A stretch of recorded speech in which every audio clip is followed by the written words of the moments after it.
naman sa charge. Mamaya, pagkakos. Si Ate Potpot. Si Ate Potpot. Ano mo, hindi na naman ako dadalawin ni Ate dito. Lagi ko namang pinag-pray na sana dadalawin na ako dito eh. Si Ate Potpot. Hazel? Nakakalungkot ka? Teacher, hindi po.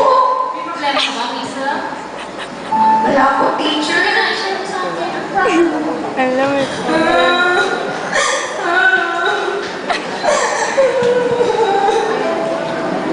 Teacher, namimiss ko na po yung kapatid ko eh.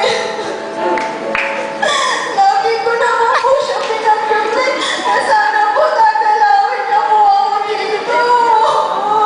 Alam mo, Hazel, mahal ka ng Diyos. At alam ng Diyos ang mga pangangailangan mo ang nasa ng puso mo. Basta lagi ka mananalangin at papawakan mo lahat ng pangako ng Diyos.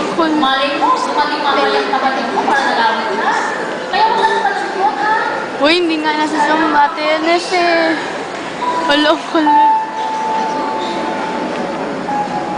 At lang, sige. Hazel, balik mo ang kapatid mo kanina, sabi niya dadalawin ka niya bukas.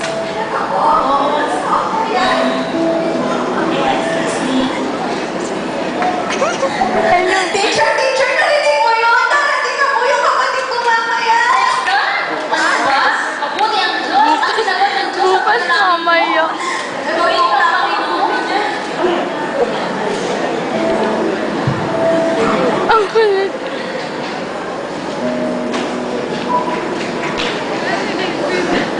Ano siguro? Ala. Ala. Thanks.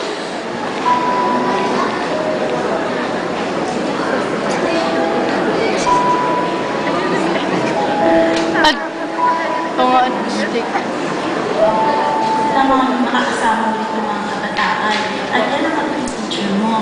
So, kami na, ha?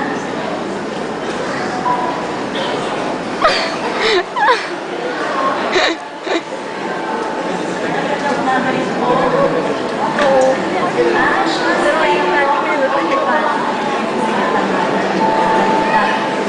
Nakapush mo ito. Basta lang po kayo. Ang kulit.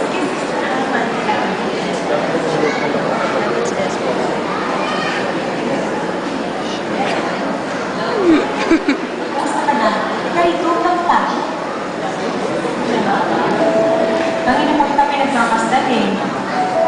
Alam mo, nga, maganda sa lugar dito. Huwag kang matapos kung magkikitas ka dito. Hindi ka nila pababayaan. Si Tita Tulang. Alam mo ba, Lena? Mahal ka ng Panginoon. May problema ka ba?